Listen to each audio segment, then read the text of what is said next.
Hello and welcome to Rosie's Preserving School Pressure Canning.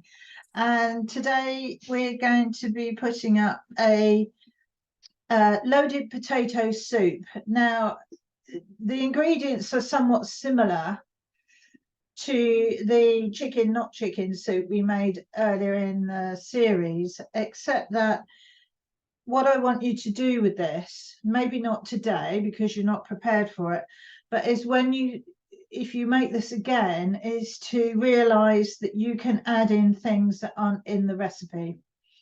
So I've got a basic soup, but it is loaded.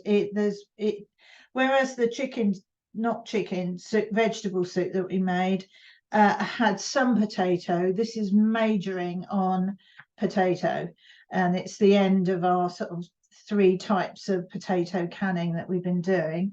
And it stems from the kind of vibe of having a jacket potato where you take out some of the filling and mash it up with things and add in other bits and pieces. And it's that kind of mindset is like I haven't put anything like red pepper in it because I'm not fond of it really. But if you love it, you can put it in. You could put sweet corn, any of the kind of things that we've been dealing with that you like, and then it will make more of the soup and make it more your own and different to what I have on my shelf. But I'm making this for us. It's going to work because in the winter, as I think I said before, we switch over to not bothering to stop for lunch because we all work in a warehouse. It's bitterly cold, so I make the point of making homemade soup and taking it in and having stopping, eating it properly, and literally refueling so that we don't get too cold. Now, last year we took the warehouse on in November, so I wasn't really kind of geared up for it. So I was making soup at home, taking in pans of it. But this year I've got equipped. I've got a small slow cooker at work ready, which will be like a sort of cauldron. And then I've been making jars and jars of different soups, which are actually in my office at the moment on the windowsill. And we can just empty them into the slow cooker in the morning, leave it on, and then we'll either all sit down together, or if we're all stressed or somebody's got something they must get finished, it can stay in the slow cooker and we can just take it when we want it and take it back to our desk or packing bench or whatever. So that's what I'm doing it for. So I'm making it fairly standard so that, you don't get people picking bits out of it because they don't like this, that, or the other thing.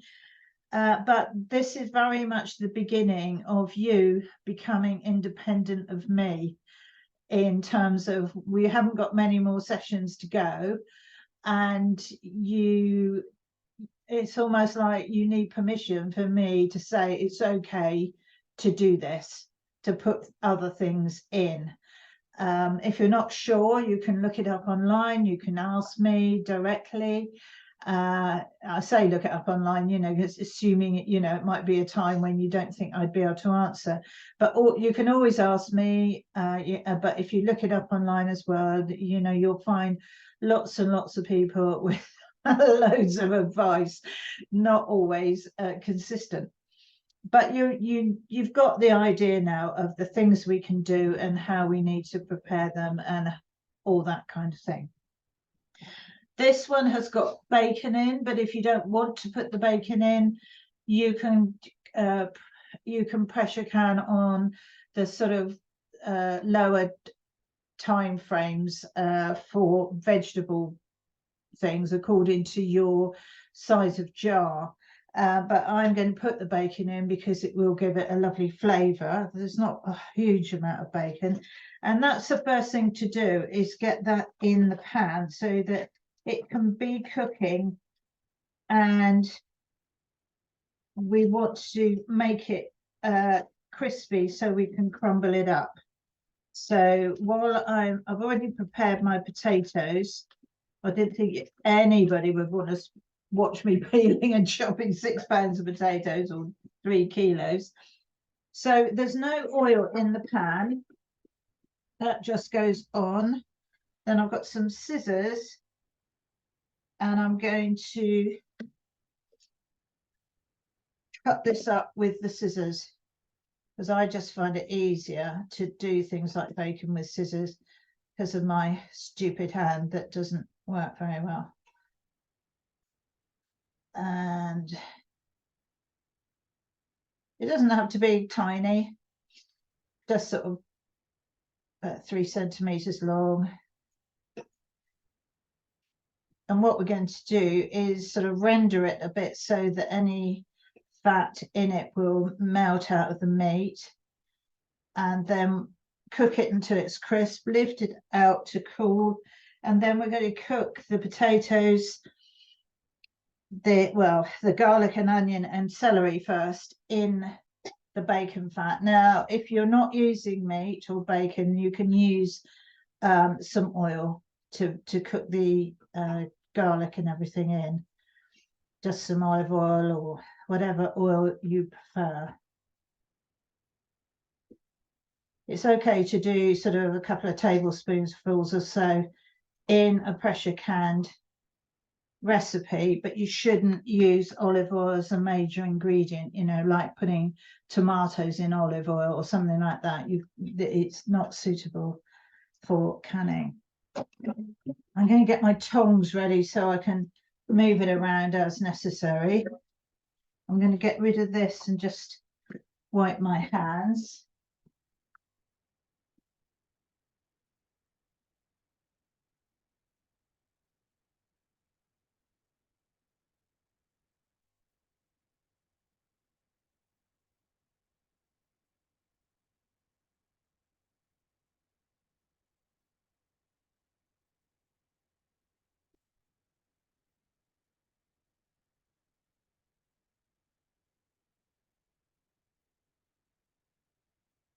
Right, so the next thing is to get the celery ready. I've got 2 sticks of celery in mind because I'm not putting any other veg in, like peppers or that kind of thing. I'm putting more celery than the recipe says, but it doesn't, you know by now, it doesn't actually make a huge great difference one way or the other.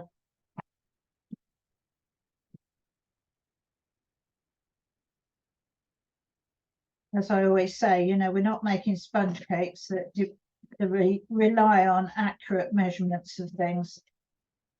And that's why I want you to get used to adding in your own things and thinking, oh, that'll taste nice, or oh, I don't like that, I'm going to leave it out, you know.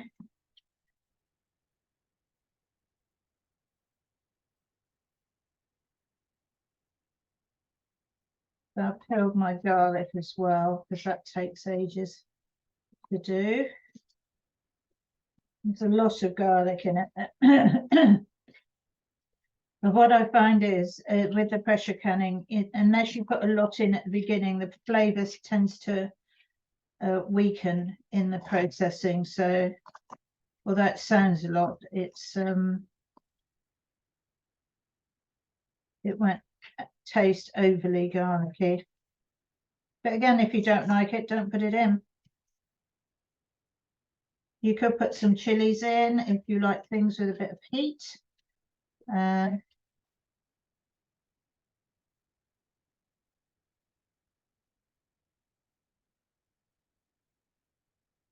got 5 nice big fat garlic cloves here.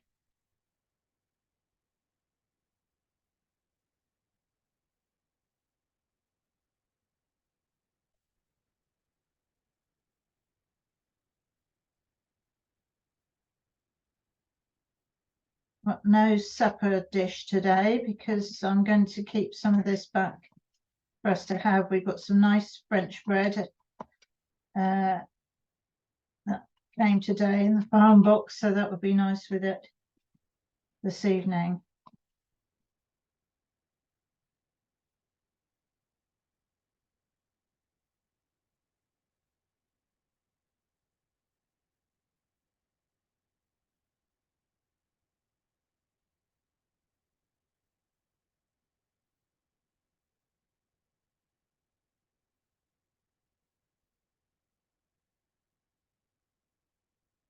Right, starting to heat up. You can get your canners starting to heat up as well for this.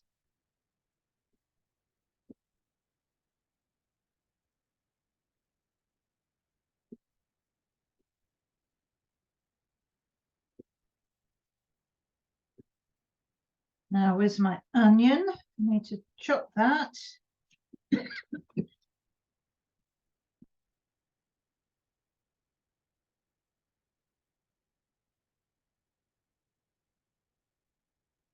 This is a bought onion. I managed to get all my onions up this week before the rain came, and they're all in the greenhouse drying, so they're not ready to use yet, but we've had quite a good crop this year. By the time the pigeons have been at them and the squirrels and the mice, it's a bit of a lottery as to what you end up with. And 3 years ago, I said to Trev, you know, I'm going to make some raised beds because it will be easier gardening, and also we can cover them really well, which we do. We cover them all over, and then the mice burrow up from underneath. So you can't win. It's and that's gardening. There's always something around that's going to eat it or destroy it or make it go moldy or something or other. That's probably why so many gardeners grow far more than they ever need, because they're hedging their bets.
You put a little bit of oil in there because it's looking quite dry, even though it's streaky bacon. It's I don't want it to dry out too much.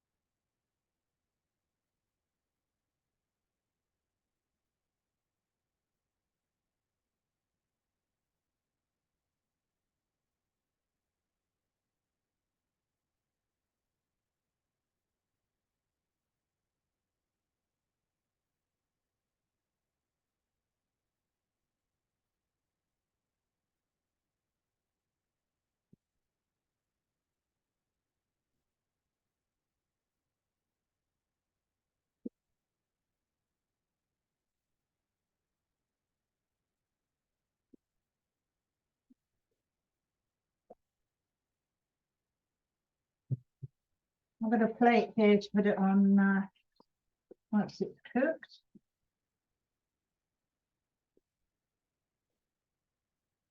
Move over a bit.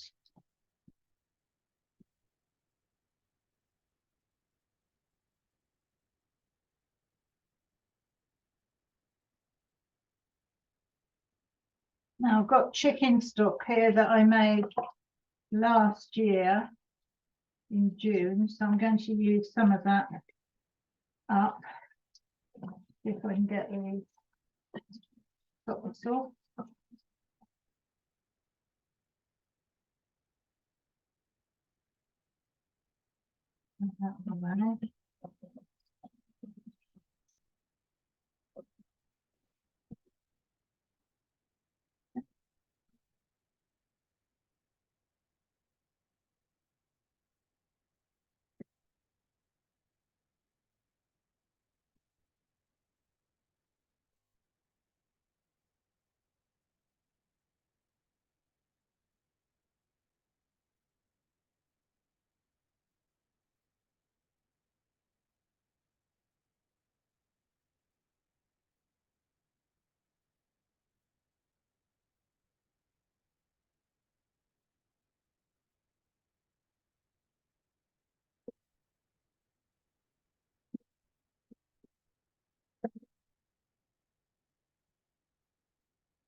Good. It's all done.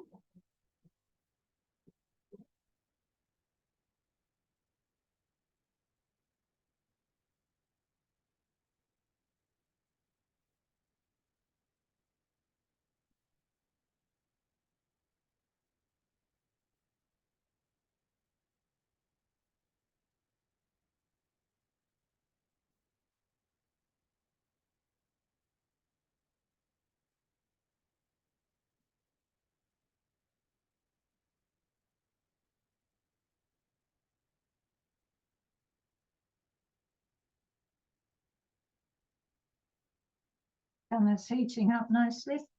I need a spatula.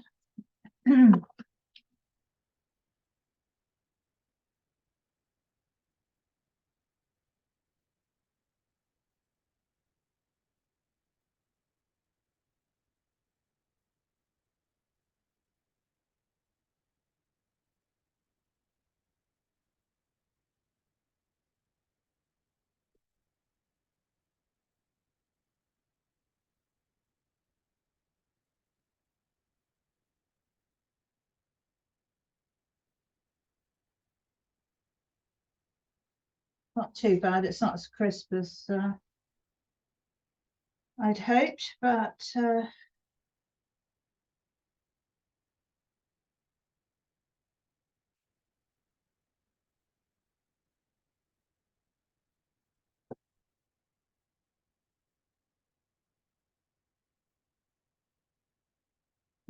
I'm just going to put it out onto this plate to cool down.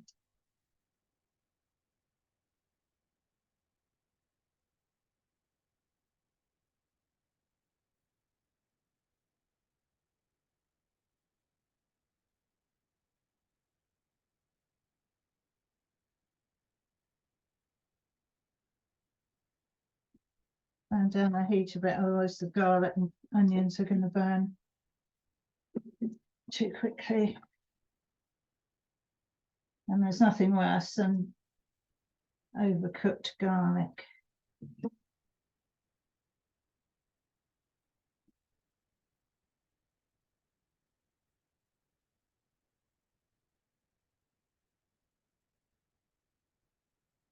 All right, so I'm going to stay there. I can put that up there and it's cool.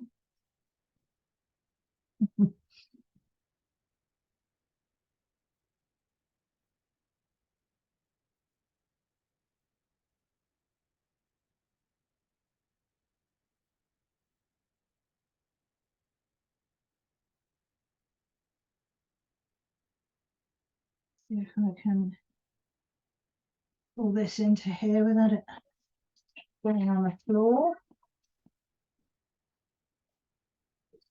So that's the onion, the garlic and the celery and anything else that you might be putting in that you've thought of.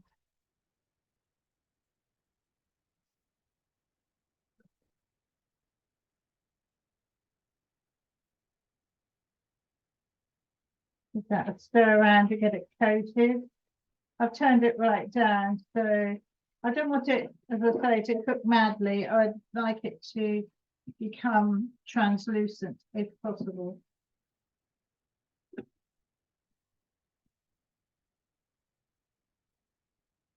Keep my ingredients handy.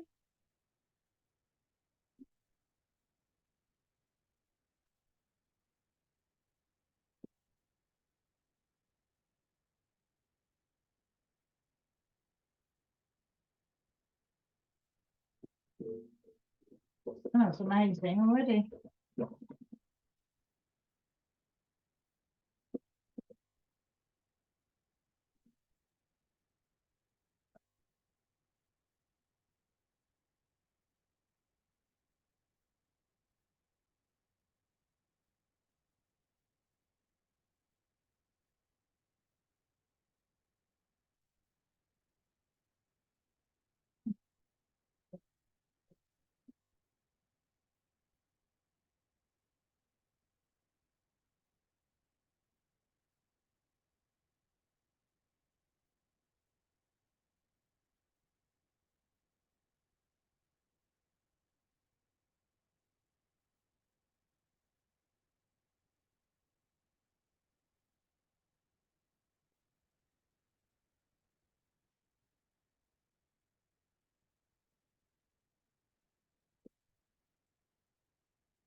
All right, that's looking good. Get all the crunchy bits off the bottom of the pan to go into it because that's all extra flavour.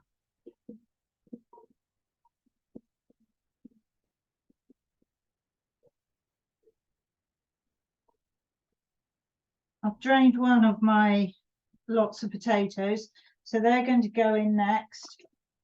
And I'll go and drain the other pan full because we don't want the water in there.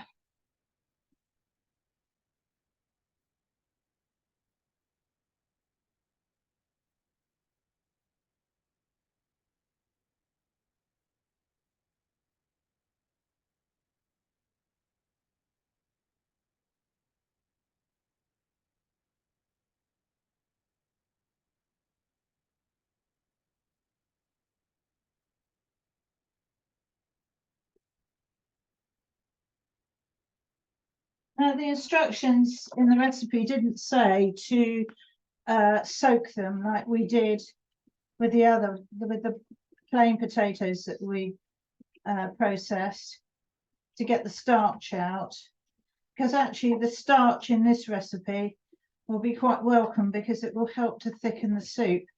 You can still thicken it more when you open it to use the rest of the potatoes in, if you want to, if it needs it. But if you don't want to add any extra thickening, you may not need to. What you could do is just crush some of the potato to sort of let it make a sort of go into the stock base if it needs it. It all depends on the type of potatoes you've got as to how they behave. So now the stock goes in as well with the potatoes.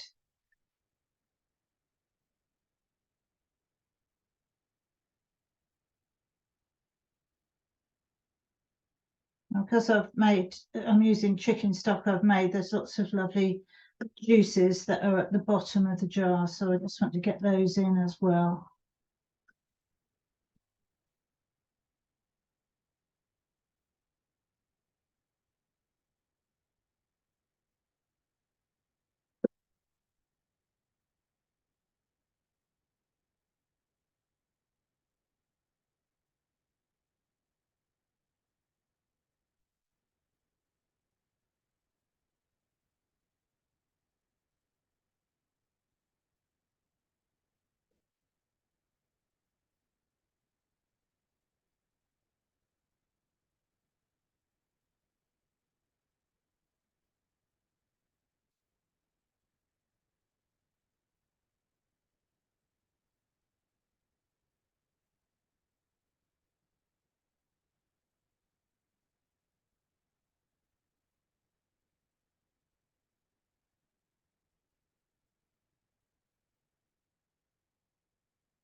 Give that a stir.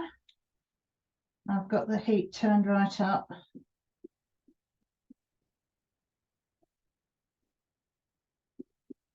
The other thing I need to add back in now is the bacon, crumbled, hopefully.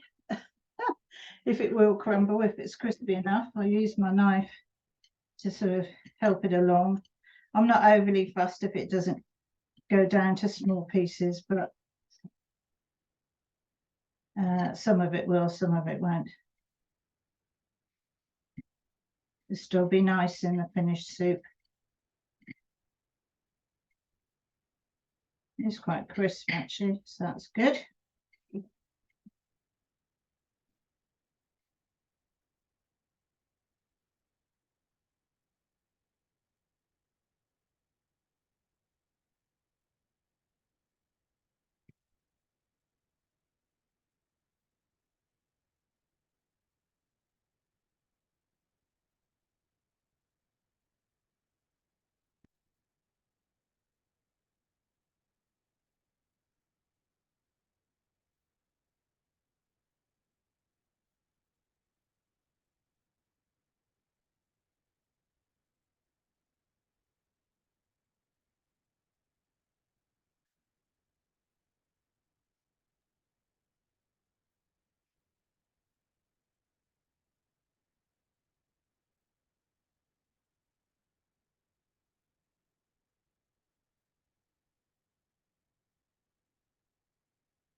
And that's going back in.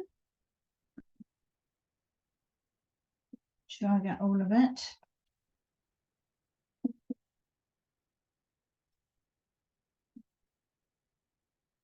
And then we'll start on the seasonings. Get this out of the way. Some of the empty jars.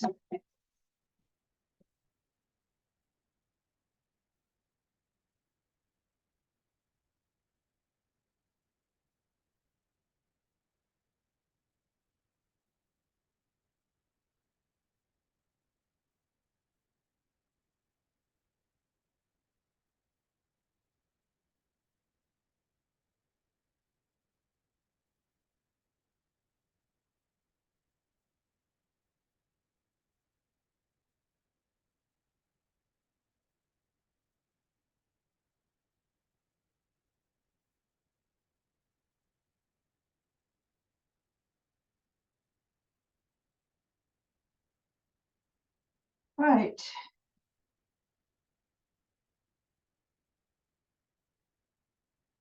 Okay. And the heat up even more. The potatoes don't need to be cooked, they just need to be heated through, really. So now we put in 2 tablespoonfuls of chopped chives. Now I came over here earlier today and prepped all of this, and I wrote myself a note, do not forget to pick chives. And then we had an issue on the website at lunchtime, and of course picking chives sort of went out of my head, so I am not putting chives in. I would have done, but I'll put them in when I'm going to dehydrate some for the winter, so I'll put them in when we have it. So we need 1 teaspoonful of paprika, my tiny jar of paprika here. So I'm going to put a heaped teaspoonful in. I always think with herbs and spices, anything that you've bought in a jar, by the time you open it, needs twice as much as the recipe says, as it will have lost some flavour. And a teaspoon of sea salt. That's going in. Ground black pepper, half a teaspoon. Don't put too much or it'll be too fiery. Always add more things like that when you serve it. 1/4 teaspoon of cayenne pepper, which is the the hot pepper made from chilies. It's right down the bottom, so I want to just tap it out gently. That'll be plenty. With a little bit of heat. And then a quarter teaspoonful of sage, which doesn't seem much at all, does it? Quarter teaspoon. It is lovely. I'm going to put a big pinch because I love it. Those out of the way.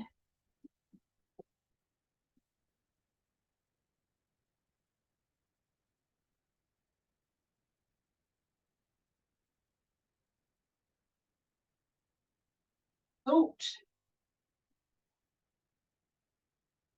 Wipe my counter and then I can get my jars sorted.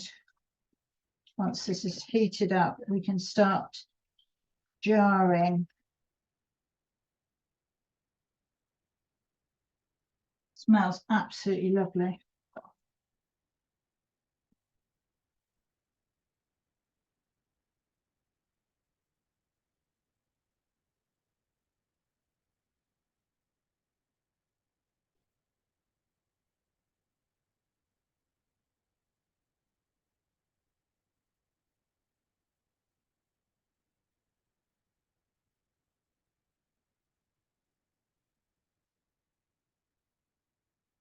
So I'm using 750 ml jars today.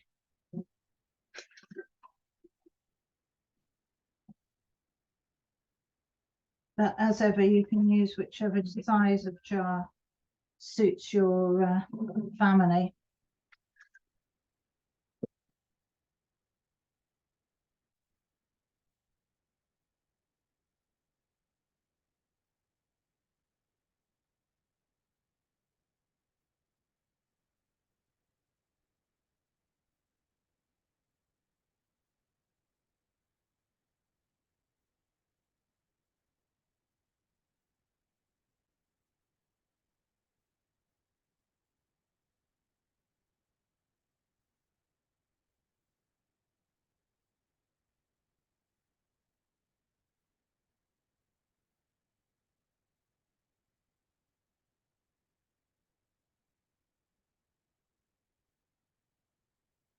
Come on, heat up.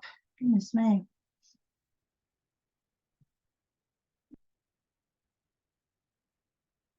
It's not tea time, so you should have enough power. Unless it's rugby today, I'm not sure. Everybody's making drinks. There's some steam coming up. That's good.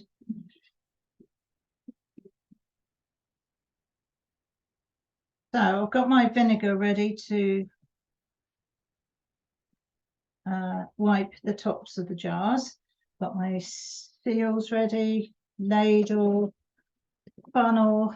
And twice recently I've been pressure canning and I've forgotten to put the vinegar into the canner when I finished doing the jars. And I'm so cross because it really does spoil the jars. The white lime scale adheres to them and it's a devil of a job to get off. So I'm really quite cross with myself. I've got into such a routine of doing that over the years and I've just forgotten completely. So right, so we're done with ingredients and amounts.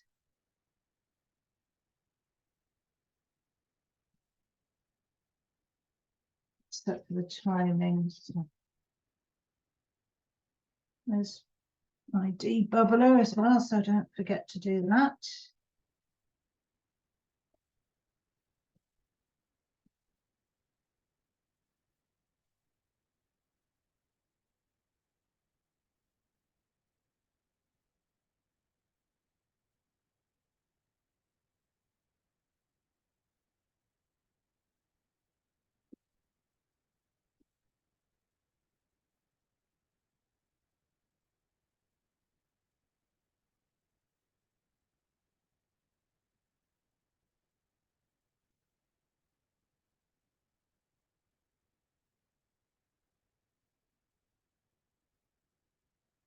Yeah, steaming now, so that's good.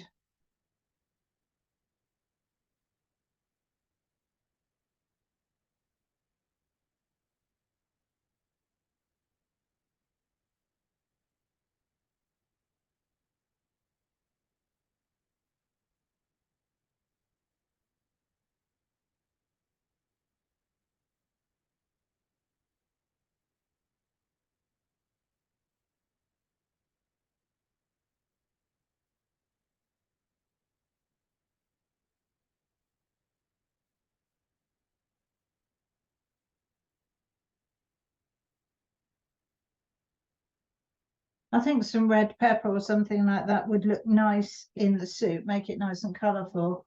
I just find peppers in things that seem to dominate the flavour for me. It must just be a flavour that I'm very sensitive to, so I tend not to put them in.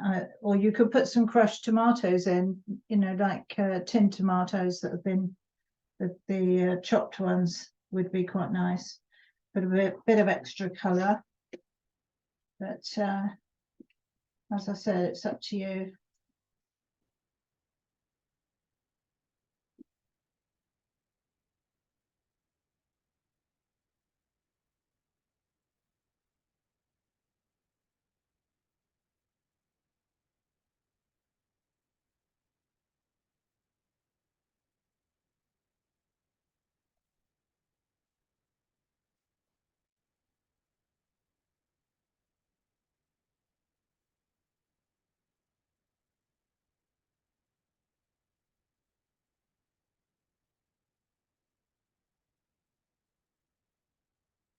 There's such a problem in this village where the heat just drops away when you're cooking things. Because I dare say it's just that the supply isn't very adequate, but so annoying. You go from nearly burning the onions and garlic to literally, watching it doing nothing at all. There is some steam coming off of it, so it must be getting hot somewhere.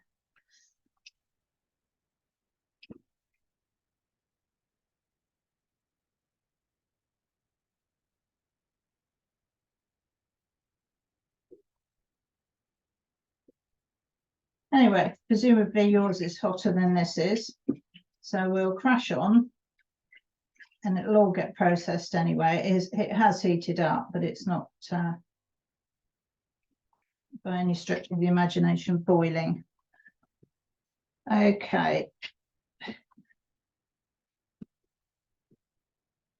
I'm going to turn that off and move it down so that I'm not overstretching.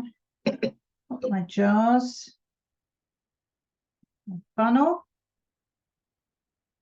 So do potato and mix it up a bit to get some of the other veg. And then we'll top it up with the stock at the end.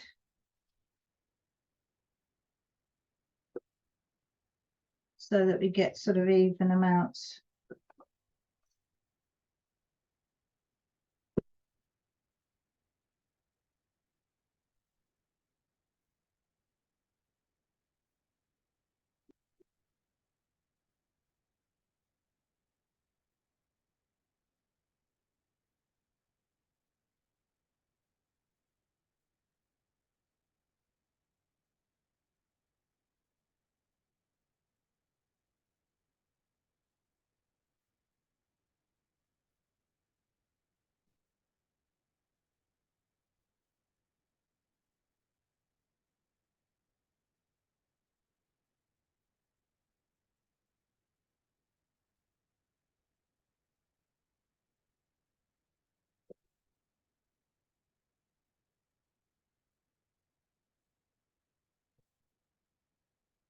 I don't know how many this is going to make for me because I'm doing a larger jar, but I've got 6 jars here, but I think it will probably be closer to 5 if we're to have any later on.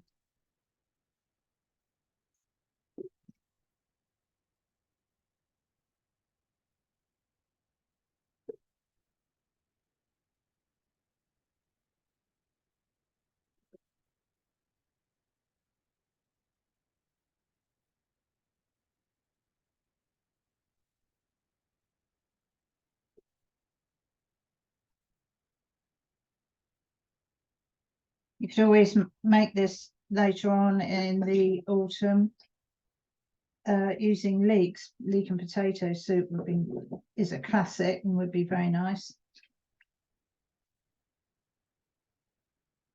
Put the bacon in as well. All those flavours marry together very well. 5, or we will get 6 and a bit for our tea, hopefully.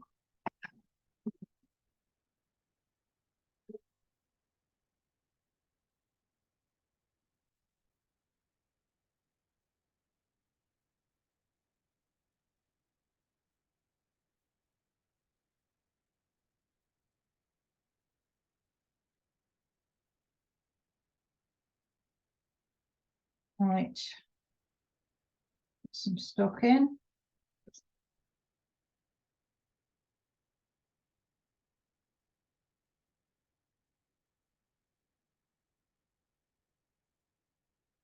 Try and do this fairly evenly if I can.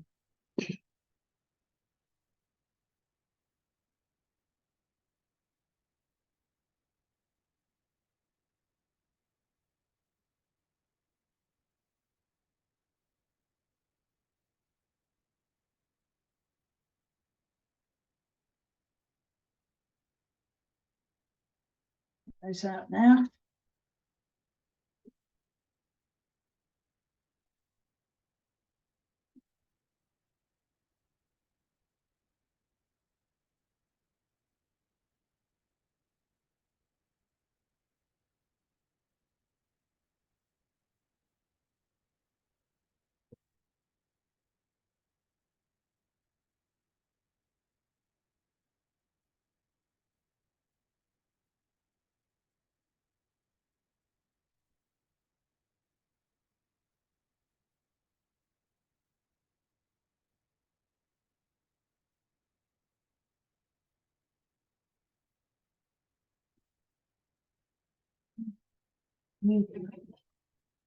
This one.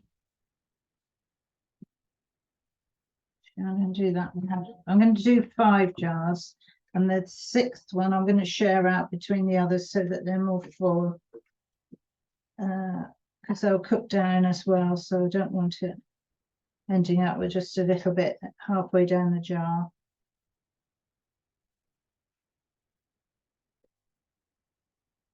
Right, put that back there. Now, this is the one I haven't done. See if I can get some of this into there.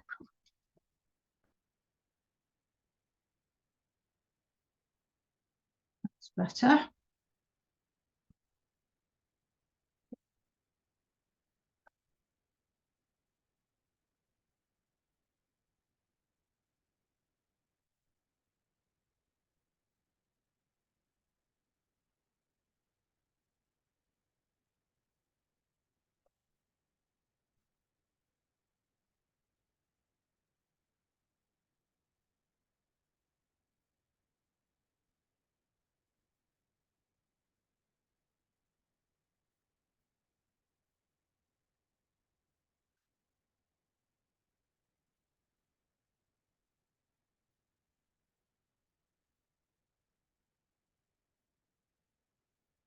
Bit in there. Good.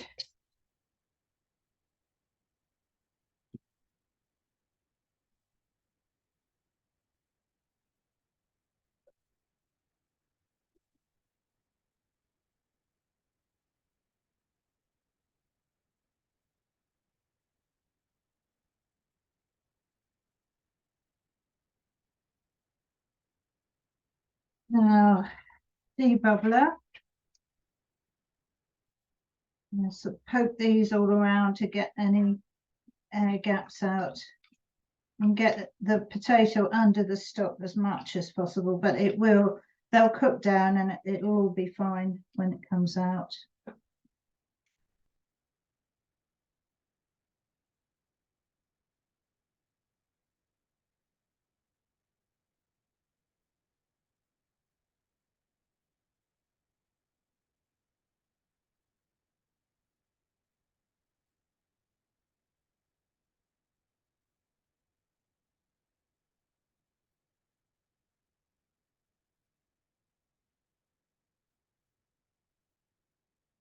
Good. Right, vinegar onto the jars to clean them.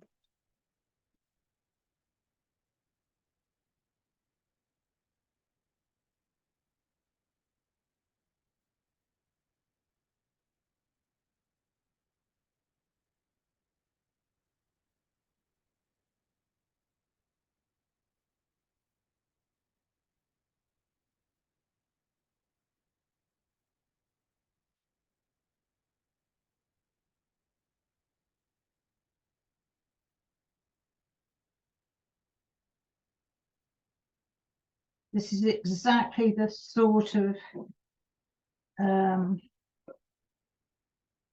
jar sort of produce where you need to be very careful with the vinegar doing that, because the soup can easily get onto the rim of the jar and you can't see it. It's not like doing tomato passata or something like that. So you need to be very careful about doing them thoroughly, especially if you've got sort of meat stock in it, like I have the chicken. It's got a sort of high fat content, and it will make the seal fail if you haven't cleaned it. 2.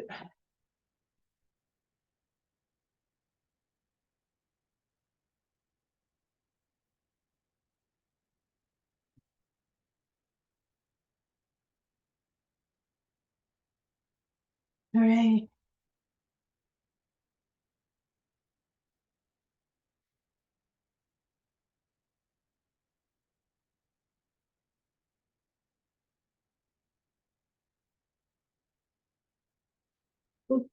Four.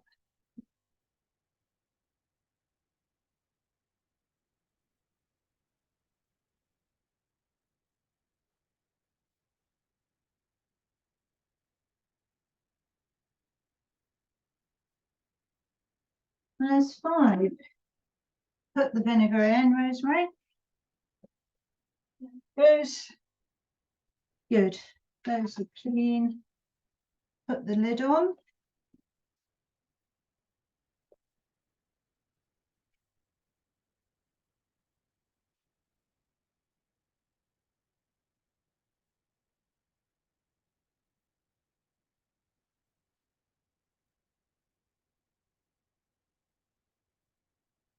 Twist it round.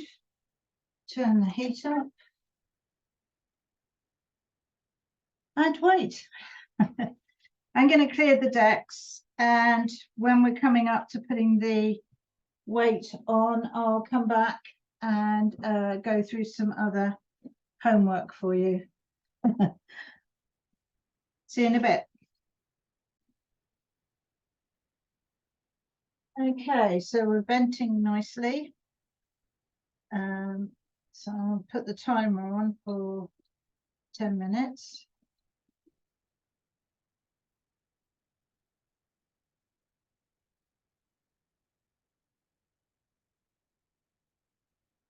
Would do if I didn't keep knocking it. Let's start. And wait for the lock to go up as well. I've got my weight here already. Got my weight waiting. And so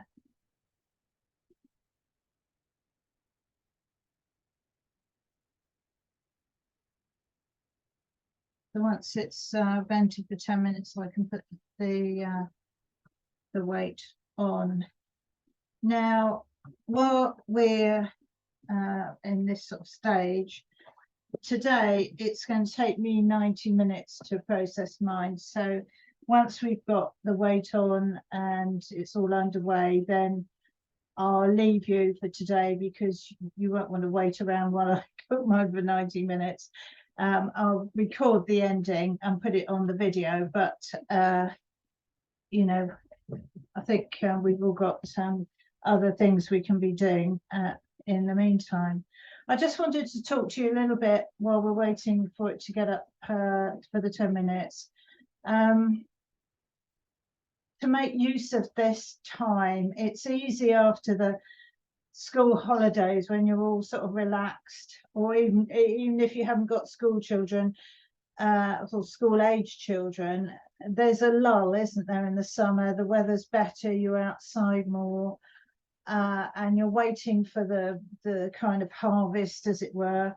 There's some things to do, but you know, there's not the kind of urgency. And once the children go back to school, and we all go back to work routines, and everything is sort of back to what passes for normal, it then suddenly hits you that actually it's not that long till half term when the clocks change, and that's it, really. Gardening and processing wise, in terms of anything you might be growing.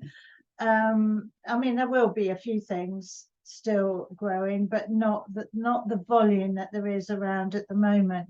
So now is the time to push through, not relax and think, oh, well, that's it.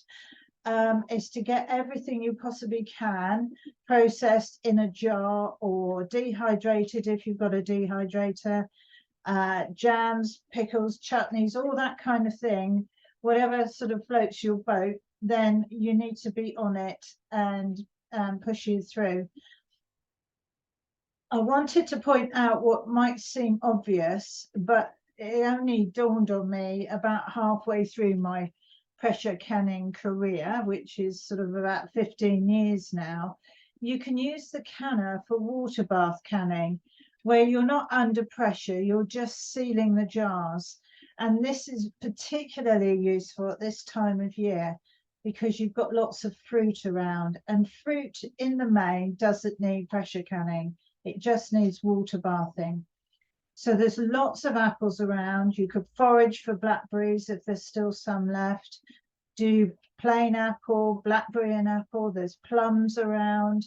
Any of the stone fruits, you know, the gauges and so on, damsons, even blackberries that I did on their own. And I don't put too much water in.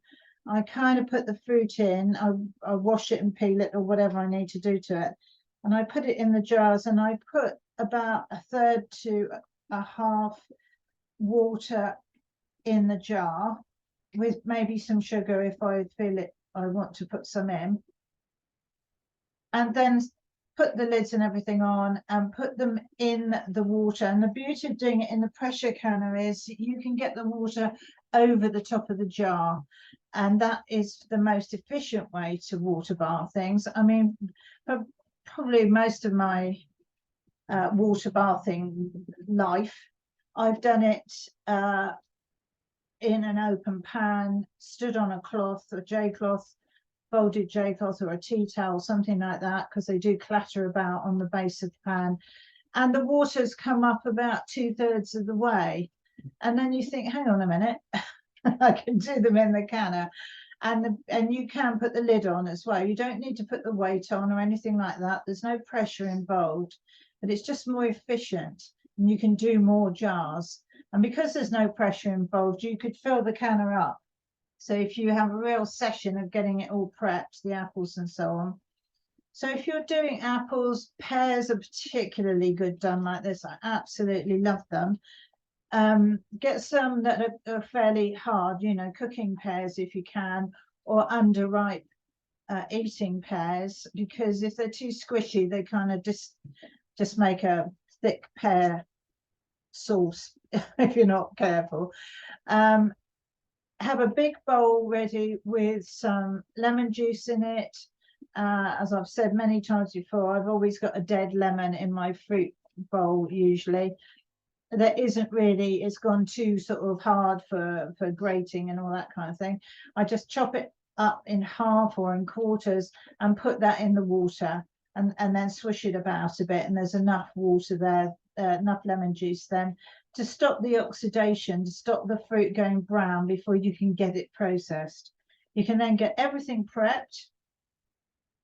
If you're washing things like gooseberries, not gooseberries, blackberries, just put them in a bowl with some cold water with some vinegar in it initially, and that will get off any dust. It will also draw out any bugs that are lurking in all the little crevices and everything. And then throw that water away and drain them well, and then they can just go into a jar. They probably won't even need any sugar. Just put them in, put the lid on. I sort of dry pack them, and then the juice comes out of them while they're poaching in the water bath. And there's just enough juice then. If you're making a crumble or a pie, you don't want everything swimming in juice. You just want enough to keep it moist, and that has worked very, very well. So stock up on all these fruits that are plentiful now. Get the prep done in one big session, and then you'll thank me in the winter when you can just take a jar off the shelf, put a crumble topping on it, and pop it in the oven, and you're good to go. The other thing you can do at the moment, even if you haven't grown any of this stuff, there's plenty around, and it's really economic to do it now. And there'll be people with allotments and things who've got too much, don't know what to do with it. Get some tomatoes in jars. Do passata in different size jars. Don't just do big jars, do some smaller ones as well. And you can chop it all up, the tomatoes, put it in a roasting tin with some onion, garlic. Sometimes I put a few courgettes in, basil, salt, sea salt, and olive oil, and bake them in the oven, roast them in the oven. That's a kind of lot. Roast them in the oven, cool them, process them in a processor, and then you can put them in jars. That's the passata I make. It doesn't look bright red because I grow yellow tomatoes and orange tomatoes and dark red ones and ordinary ones, and then you can water bath that. It's safe to water bath because it's been roasted. If you're going to do ratatouille with peppers and aubergines and courgettes, onion, garlic, herbs, and tomatoes, of course, I tend to put the vegetables in the passata because it makes a really rich sauce, which you can then use the ratatouille as a main course jar. And I put it all in there, but that needs to be processed. That needs to be pressure canned. Don't just water bath it. And once you've got it, if you do as many jars as you can, I'll make a great vegetable curry with it. I just put a few curry spices, either whole spices or garam masala, and some curry powder or paste in a pan with some oil. Fry them for a little while just to start releasing all of the spices, and then empty a jar of the ratatouille in and cook it. By the time you've done your rice, it's ready and it's delicious. I mean, it's not fine dining Indian style, but it's tasty and, you know, nutritious and easy above all. So the two tomatoes, the ratatouille has to be pressure canned, the passata can be water bathed. And if you've got tomatoes that you can just bottle in the jars, water bath them. If you're going to peel them, put them in a big jug or bowl and pour boiling water over them, and the skins will split, which you can then take off. And then pack the tomatoes in the jar, and half a teaspoon of salt and about half a teaspoon of citric acid if you've got it, or some lemon juice. Just add a bit of acid to keep them safe, and you can water bath those as well. And that's what I'm mainly doing this year. We've got enough passata from last year, so I've grown big Roma tomatoes like you get in the cans from Italy, and I'm going to be jarring those up later on. They're not ripe yet. So that's a few things. If you've got runner beans, you can also do those, as we covered before, in salt water, and they must be pressure canned, or if you've got French beans as well. But just get as much done as you possibly can. Let me put the weight on this.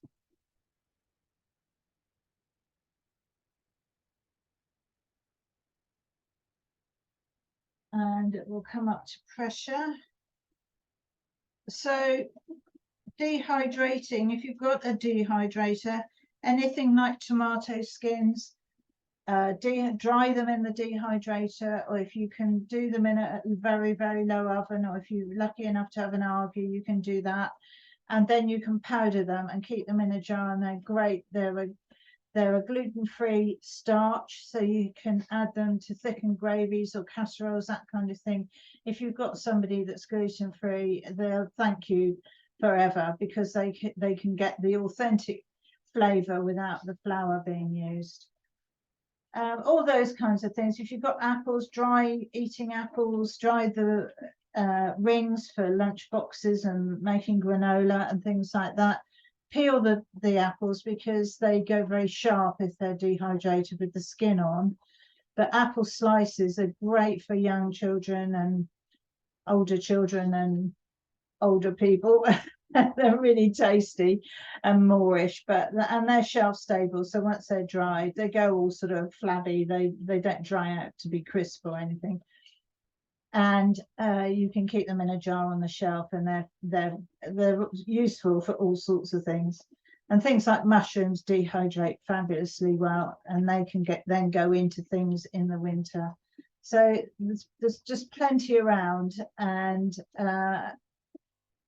water bathing in your pressure canner when you're not pressure canning in it is a good way to go. Where are we? I've got to wait for the pressure, which is going up. Are there any questions on that? You good? I'm going to be doing some pineapple as well, and that is water bath, and it's delicious. I think my mind's gone blank. I think I water bath it. I've only just started doing it, and it is absolutely fantastic. I've got two pineapples that come in the farm box, which I'm going to do, and it's so useful, just with some plain yogurt or something for a quick pudding. Oh, it's just so refreshing, I find, pineapple. But it's a real pain if you've got to stop in the middle of everything else and peel a pineapple. You know, it takes a while. But if you've got several to do at the same time, then it doesn't seem quite so bad. And then it's on the shelf. I'm pretty sure. Can't find it in there.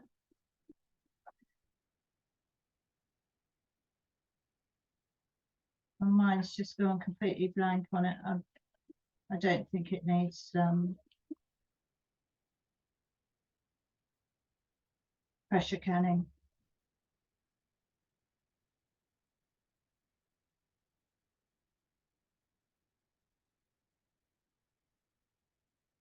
I love this book by Diane Devereaux, but the index is really annoying because it doesn't cover everything.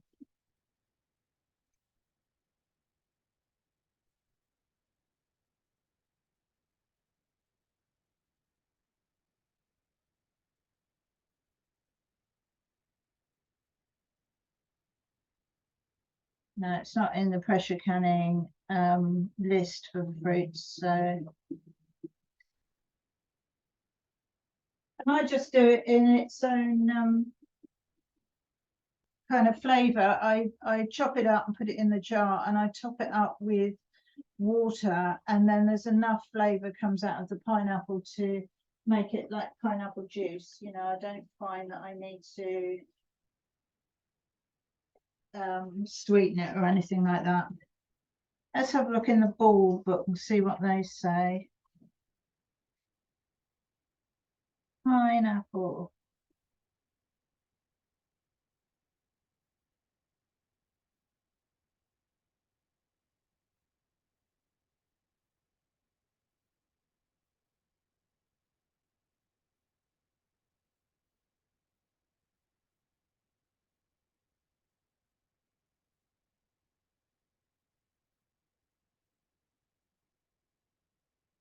It says it in syrup, but I don't do it in syrup, but it will be the same process.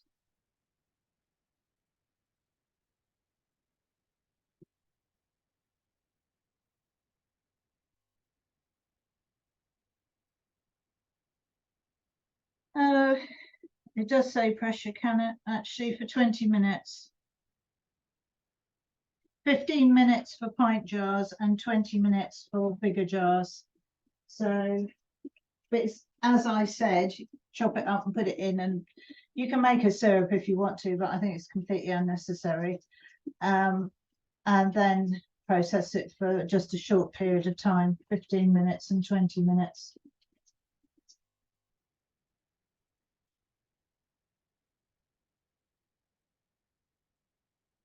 It's just so much detritus from a fresh pineapple that it's a job to know what to do with it, because it doesn't do very much in the compost heap, you know, it just sort of sits there and seems to outlast everything else. So but it's so much better than buying tins of it and things like that. So I can't think of anything else that's around now. I mean, obviously there's marrows and courgettes and pumpkins, and we'll be doing that pumpkins a bit later on. Next time is a beef stew, which I know is similar to other things we've done, but this is raw packing all the ingredients in the jar and then processing it. It's not cooking it and doing anything like that. So we'll be prepping it and packing it and then putting it in to cook from raw, and then when it comes to using it, you can just empty it out into a casserole and add any kind of thickening that you want to, you know, corn flour, that kind of thing. So I'm up to time, so I'm going to do my 90 minutes.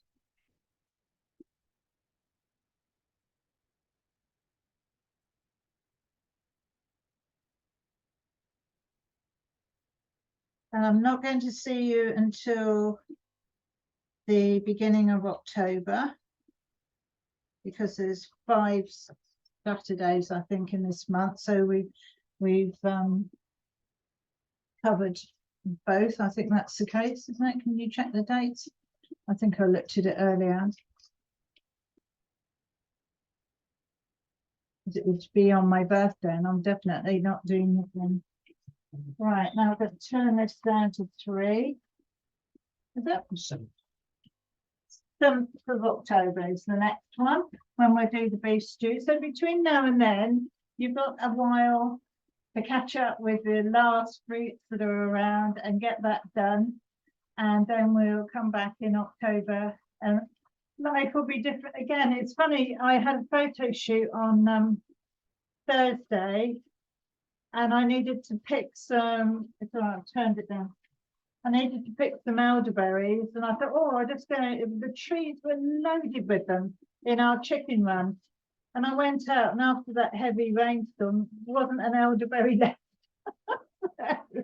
They didn't get photographed. So literally overnight, they've gone. And so you've got to pay attention and get it done. So I'll see you in October. Enjoy, and I hope you love the soup when you get to try it. Okay.